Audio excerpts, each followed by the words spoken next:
Au cours de la deuxième journée du séminaire organisé à l'endroit des leaders, Pasteur Ndayishimiye Tade a enseigné sur 4 êtres vivants se trouvant dans l'Apocalypse chapitre 4, verset 7. Pour lui, le premier être vivant qui ressemblait à un lion symbolise le trône.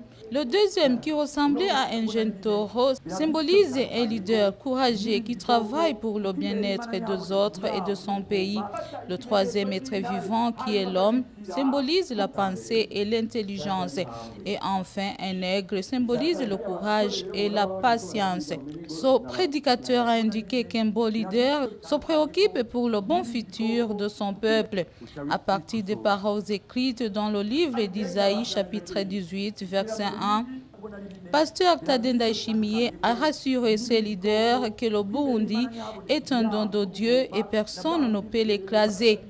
À son tour, le président de la République, Pierre Nkurunziza, a centré ses enseignements sur le prophète Élie, se trouvant dans le livre premier des rois.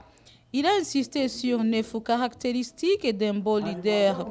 Pour le chef de l'État, un beau leader doit être caractérisé par la bravoure. Il doit nécessairement travailler avec le Seigneur en tenant compte des miracles qu'il a opérés. Un beau leader doit connaître le temps de la victoire divine. Il doit rester dans la place que Dieu lui a donnée.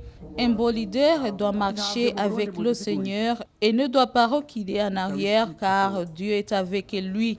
Le numéro 1 burundais a clôturé ses enseignements en invitant ses leaders à mettre en œuvre les responsabilités que le Seigneur leur a confiées.